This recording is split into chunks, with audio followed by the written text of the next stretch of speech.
Selamat pagi anak-anak, Assalamualaikum warahmatullahi wabarakatuh. Hari ini kita belajar informatika kembali. Untuk materi minggu ini adalah etika penggunaan media sosial.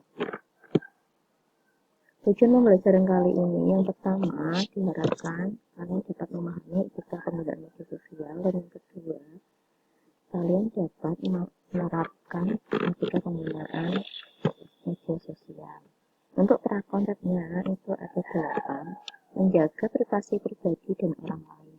Hati-hati memposting sesuatu, memberi komentar yang wajar dan tidak menyerang pribadi, menggunakan bahasa yang baik, tidak memposting konten negatif, menghargai karya orang lain, tidak membagikan berita palsu atau hoax, dan menggunakan etika komunikasi yang baik.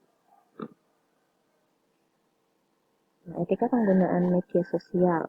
Sebagai pengguna, kita perlu memahami beberapa aturan, etika, atau petunjuk yang dapat dijadikan sebagai panduan ketika menggunakan media sosial.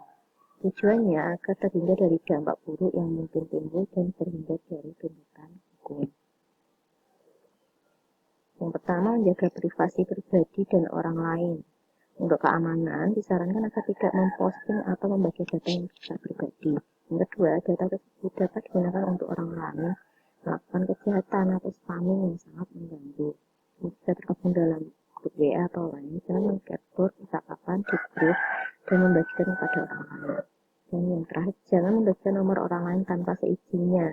Jika hal yang kurang baik terjadi, dapat dianggap sebagai pertama. Kemudian, yang kedua, hati-hati memposting sesuatu. Hindari memposting yang dapat menyinggung isu sara, menghina pribadi, kelompok, mengandung ujaran kebencian tertentu, bersifat provokasi, bernada ancaman, dan berbagai hal yang dilarang oleh hukum. Hati-hati memposting hal yang mungkin suatu saat disesali dan memberi rasa malu. Postingan emoji yang sangat berlebihan atau foto-foto yang dapat memalukan sendiri atau pribadi dihindari.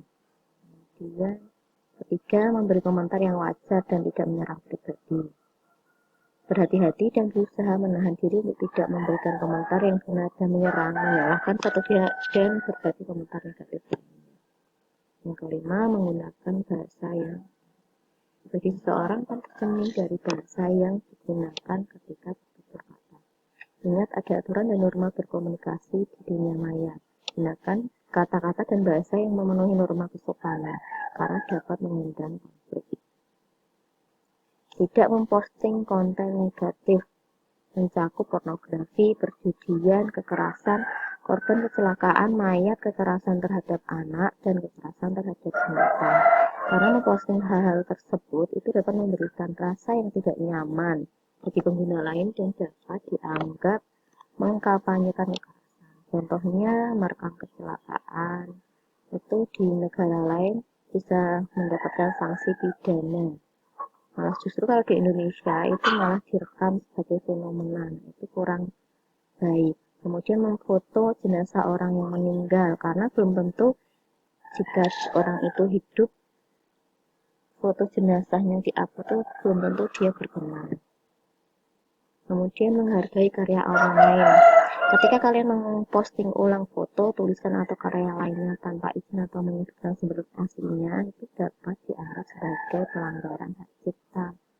Sehingga ketika kalian memposting foto, tulisan atau karya orang lain, kalian sebutkan sumber aslinya. Kemudian tidak membagikan berita palsu atau hoax. Makanya kita harus mengecek terlebih dahulu kebenaran suatu berita. Karena membagikan berita hoax dapat dikenakan hukuman pidana dan juga denda. Selain itu, kurang terpuji dan sangat memalukan. Kemudian yang terakhir, menggunakan etika komunikasi yang baik. Jika kamu menggunakan media sosial untuk berkomunikasi dengan orang lain melalui jalur pribadi atau private message, gunakan etika komunikasi yang baik. Mulai percakapan dengan salam, maaf, dan terima kasih. Dengan memperhatikan etika dan beberapa aturan tersebut, diharapkan kamu dapat menggunakan media sosial dengan nyaman, menyenangkan, dan terhindar dari masalah yang tidak. Anak-anak, sekian, selamat belajar, semoga sukses. Jika kalian masih ada yang belum mengerjakan latihan soal, silahkan dicek linknya dan segera dikerjakan. Assalamualaikum warahmatullahi wabarakatuh.